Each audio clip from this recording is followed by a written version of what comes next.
Muita alegria estar aqui com vocês mais uma vez para o nosso estudo em grupo. Estamos lendo nos domínios da mediunidade.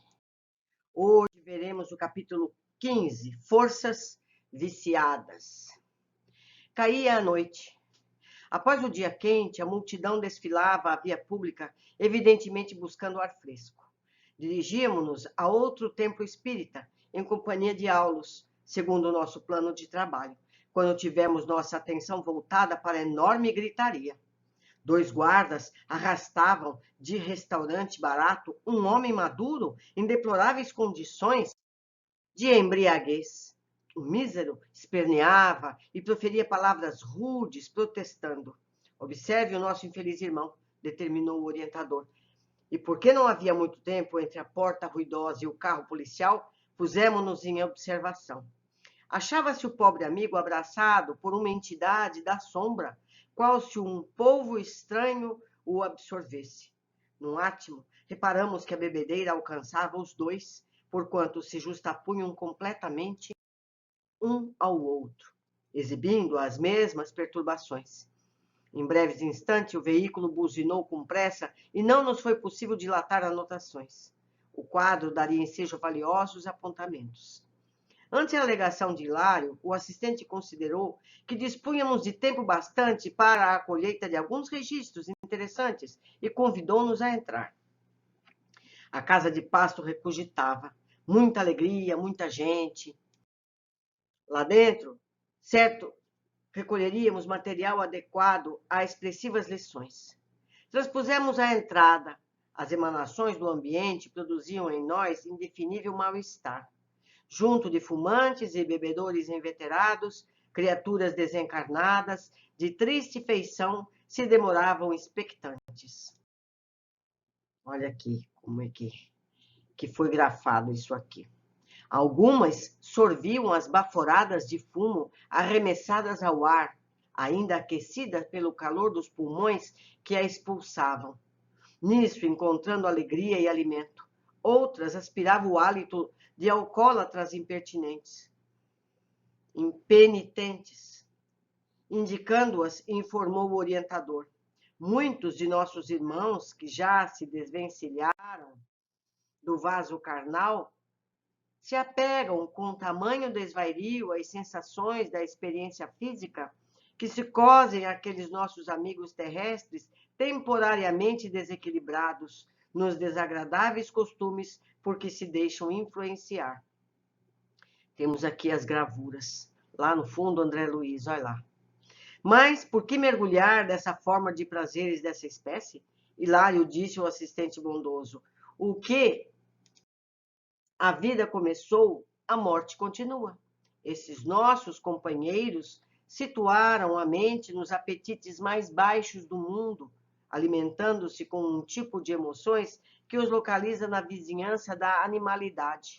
Não obstante haverem frequentado santuários religiosos, não se preocuparam em atender aos princípios da fé que abraçaram, acreditando que a existência devia ser para eles o culto de satisfações menos dignas, com a exaltação dos mais astuciosos, dos mais fortes.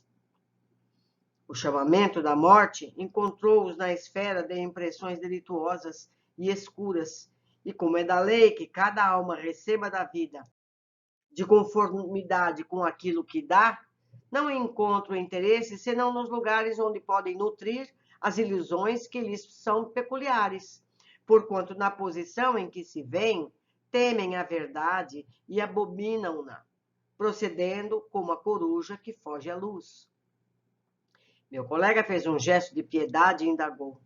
Entretanto, como se transformarão?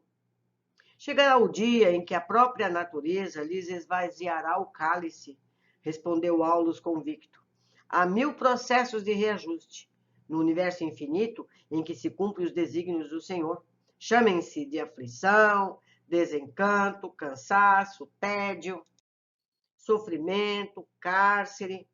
Contudo, ponderei, tudo indica que esses espíritos infortunados não se enfastiarão tão cedo da loucura em que se comprazem.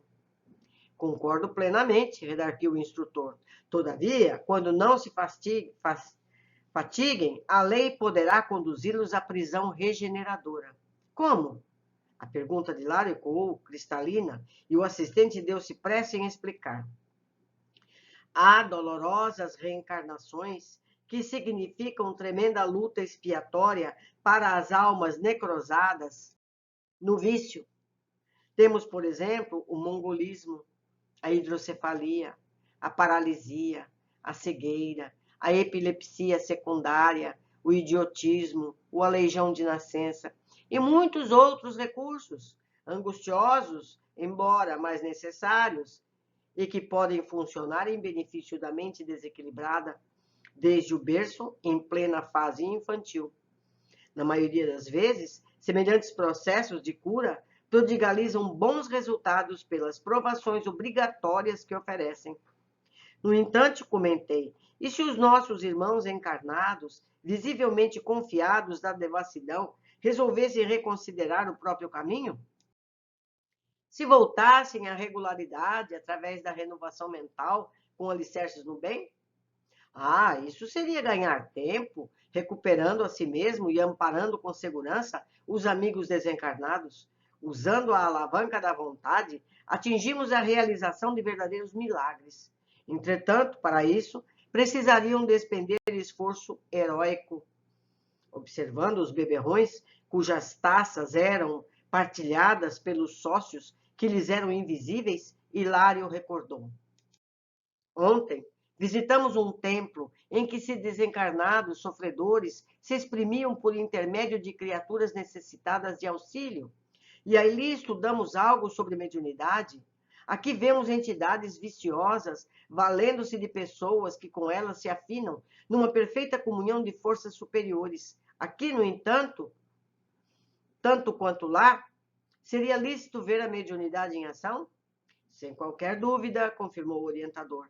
Recursos psíquicos, nesse ou naquele grau de desenvolvimento, são peculiares a todos, tanto quanto o poder da locomoção ou da faculdade de respirar, constituindo forças que o espírito encarnado ou desencarnado pode empregar no bem ou no mal de si mesmo. Ser médium não quer dizer que a alma esteja agraciada por privilégios ou conquistas feitas. Muitas vezes é possível encontrar pessoas altamente favorecidas com o dom da mediunidade, mas dominadas, subjugadas por entidades sombrias ou delinquentes, como as quais se afinam desse modo perfeito, servindo ao escândalo, à perturbação, em vez de cooperarem na extensão do bem. Por isso é que não basta a mediunidade para a concretização dos serviços que nos competem. Precisamos da doutrina, do espiritismo, do cristianismo puro, a fim de controlar a energia medianímica, de maneira a mobilizá-la em favor da sublimação espiritual na fé religiosa, tanto quanto disciplinamos a eletricidade a benefício do conforto da civilização. Nisso, Aulus relanceou o olhar pelos aposentos reservados mais próximos, qual se já os conhecesse, e fixando certa porta, convidou-nos a atravessá-la. Seguimos-lo, ombro a ombro. Em mesa, lautamente provida com fino conhaque, um rapaz, fumando com volúpia e sob o domínio de uma entidade digna de compaixão pelo aspecto repelente em que se mostrava, escrevia. Estudemos, rememorou o orientador. O cérebro do moço embebia em substância escura e pastosa que escorria das mãos do triste companheiro que o enlaçava. Via-se-lhes a absoluta associação na autoria dos caracteres escritos. A dupla em trabalho não nos registrou a presença. Nesse instante, anunciou Aulus atencioso, nosso irmão desconhecido é hábil médium psicógrafo. Tem as células do pensamento integralmente controladas pelo infeliz cultivador de crueldade sob a nossa vista. Imanta-se-lhe a imaginação e lhe assimila as ideias, atendendo-lhe aos propósitos escusos, através dos princípios da indução magnética, de ver se o rapaz, desejando produzir páginas escabrosas, encontrou-lhe quem lhe fortaleça a mente e o ajude nesse mistério. Imprimindo a voz significativa expressão, ajuntou: encontramos sempre o que procuramos ser. Finda a breve pausa, que nos compeliu à reflexão, Hilário recomeçou: todavia, será ele um médium na acepção real do termo? Será peça ativa em agrupamento espírita comum? Não, não está sob qualquer disciplina espiritualizante. É um moço de inteligência vivaz, sem a maior experiência da vida, manejado por entidades perturbadoras. Após inclinar-se alguns momentos sobre os dois, o instrutor elucidou com benevolência. Entre as excitações do álcool e do fumo, que saboreiam juntos, pretendem provocar uma reportagem perniciosa envolvendo uma família em duras aflições. Houve um homicídio, a cuja margem aparece a influência de certa jovem, aliada a múltiplas causas em que se formou o deplorável acontecimento. O rapaz que observamos, amigo de operoso lidador da imprensa, é de si mesmo dado à malícia e com a antena mental ligada para os ângulos mais desagradáveis do problema, ao atender um pedido de colaboração do cronista, que lhe é companheiro, encontrou no caso de que hoje se encarrega o concurso de ferrenho e viciado perseguidor da menina em foco, interessado em exagerar-lhe a participação na ocorrência, com o fim de martelar-lhe a mente apreensiva e arrojá-la em abusos da mocidade. Mas como, indagou Hilário espantadiço? O jornalista de posse do comentário calunioso será o veículo de informações tendenciosas ao público. A moça ver-se-á de um instante para o outro exposta às mais desapiedadas apreciações, e de certo se perturbará sobremaneira, de vez que não se acumpliciou com o mal, na forma que se lhe define a colaboração no crime. O obsessor, usando calculadamente o rapaz, está faltando um espaço. O obsessor, usando calculadamente o rapaz com quem se afina, pretende alcançar um noticiário de sensação para deprimir a vida moral dela. E com isso, amolecer-lhe o caráter, trazendo-a, se possível, ao charco vicioso em que ele jaz. E conseguirá? Insistiu meu colega assombrado. Quem sabe?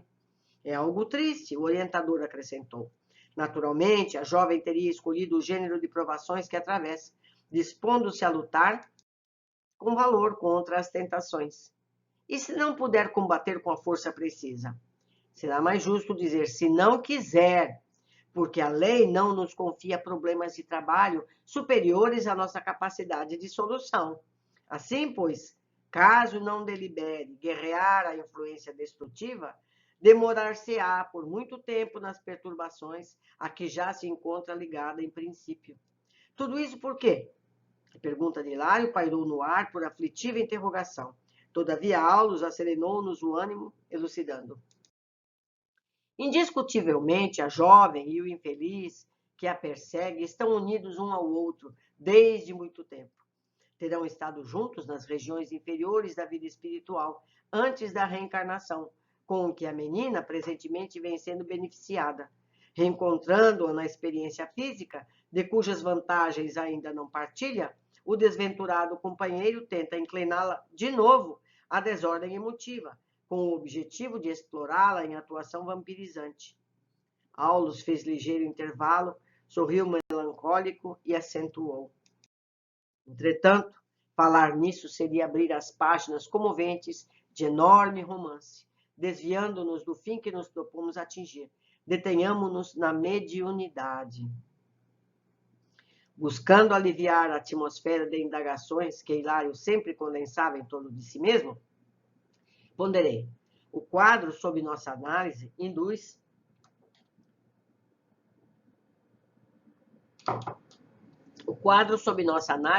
a meditação nos fenômenos gerais de intercâmbio em que a humanidade total se envolve sem perceber. Ah, sim, concordou o orientador. Faculdades medianímicas e cooperação do mundo espiritual surgem por toda parte. Onde há pensamento, há correntes mentais. E onde há correntes mentais, existe associação. Em toda associação, é interdependência e influenciação recíproca. Daí concluímos quanto à necessidade de vida nobre, a fim de atrairmos pensamentos que nos enobreçam, trabalho digno, bondade, compreensão fraterna, serviço aos semelhantes, respeito à natureza e oração constituem os meios mais puros de assimilar os princípios superiores da vida, porque damos e recebemos em espírito, no plano das ideias, segundo leis universais que não conseguiremos iludir. Em silencioso gesto com que nos recordava o dever a cumprir, o assistente convidou-nos à retirada. Retomamos a via pública. Mal recomeçávamos a avançar quando passou por nós uma ambulância, em marcha vagarosa, sirenando forte para abrir caminho. À frente, ao lado do condutor, sentava-se um homem de grisalhos cabelos, ali a emoldurar a fisionomia simpática e preocupada. Junto dele, porém, abraçando-o com naturalidade e doçura, uma entidade em roupagem lirial lhe envolvia a cabeça em suaves e calmantes irradiações de prateada luz. Oh, inquiriu Hilário curioso, quem será aquele homem tão bem acompanhado? Aulo sorriu e esclareceu. Nem tudo é energia viciada no caminho comum. Deve ser um médico em alguma tarefa salvacionista. Mas é espírita? Com todo o respeito que devemos ao espiritismo, é imperioso lembrar que a bênção do Senhor pode descer sobre qualquer expressão religiosa, afirmou o orientador com expressivo olhar de tolerância. Deve ser, antes de tudo, um profissional humanitário e generoso, que por seus hábitos de ajudar ao próximo, se fez credor do auxílio que recebe. Não lhe bastariam os títulos de espírito e de médico para reter a influência benéfica de que faz acompanhar. Para acomodar-se tão harmoniosamente com a entidade que o assiste, precisa possuir uma boa consciência, um coração que irradie paz e fraternidade. Apenas isso. Contudo, podemos qualificá-lo como médium? Perguntou meu companheiro algo desapontado. Como não? Respondeu Aulus convicto. É médium de abençoados valores humanos, mormente no socorro aos enfermos, no qual incorpora as correntes mentais dos gênios do bem, consagrados ao amor pelos sofredores da terra. E com significativa inflexão de voz acrescentou. Como vemos, influências do bem ou do mal na esfera evolutiva em que nos achamos se estendem por todos os lados, e por todos os lados registramos a presença de faculdades medianímicas, que assimilam segundo a direção feliz ou infeliz, correta ou indigna, em que cada mente se localiza. Estudando assim a mediunidade nos santuários do Espiritismo, com Jesus, observamos uma força realmente peculiar a todos os seres, de utilidade geral, se sob uma orientação capaz de discipliná-la e conduzi-la para o máximo aproveitamento no bem. Recordemos a eletricidade, que pouco a pouco vai transformando a face do mundo. Não basta ser dono de poderosa cachoeira com o potencial de milhões de cavalos vapor. É preciso instalar junto dela a inteligência da usina para controlar os recursos, dinamizá-los, distribuí-los conforme as necessidades de cada um. Sem isso, a queda d'água será sempre um quadro vivo de beleza fenomênica, com irremediável desperdício. O tempo, contudo, não nos permitia maior delonga na conversação, e rumamos desse modo para um agrupamento em que nossos estudos da véspera encontrariam o necessário prosseguimento. Sempre lembrando, o mundo espiritual não é espírita. Todas as religiões são bem-vindas. O que importa é a intenção da pessoa, como ela é, quais são os móveis que a levam a agir desta ou daquela forma. Toda religião é boa. Vamos às observações. Nos leva Aulus a um bar, onde, entre outros casos, nos mostra um rapaz bebendo, fumando e escrevendo. O cérebro do moço embebia-se em substância escura e pastosa que escorria das mãos do triste companheiro que o enlaçava. Nosso irmão desconhecido e hábil médium psicógrafo tem as células do pensamento integralmente controladas pelo infeliz cultivador de crueldade sobre a nossa vista. Não basta ser médium, é preciso equilíbrio, ética e interesse no bem para que se tenha desenvolvimento digno. Vimos em obras anteriores a esta que todos somos responsáveis por nossas criações. Vimos os casos de escritores que sofrem perseguições de suas criações e das vítimas de seus escritos com grandes sofrimentos. Saindo do bar, o grupo observa uma ambulância, onde vem um médico com um espírito benéfico ao lado. Aulus explica que sim, pode ser um médium sem ser necessidade de ser espírita, como não era espírita o escritor, não é verdade? Como vemos, influências do bem ou do mal na esfera evolutiva em que nos achamos se estendem por todos os lados e por todos os lados registramos a presença de faculdades medianímicas que as assimilam, segundo a direção feliz ou infeliz, correta ou indigna em que cada mente se localiza. Lembrando sempre que os textos em amarelo são cópia fiel do original. Em branco nos comentários sou eu quem diz. Não depende da religião, mas das tendências de cada um, o aproveitamento da mediunidade que cada um tem de maior ou menor expressividade. Certamente que se a pessoa conhecer a doutrina dos espíritos, poderá ser ainda mais útil. Não é mesmo? Então precisamos estar sempre alerta. Esses pensamentos são meus? Porque se não forem, eu passo a ser responsáveis por eles da mesma forma. Então precisamos sempre orar e vigiar, ou melhor, vigiar e orar, não é?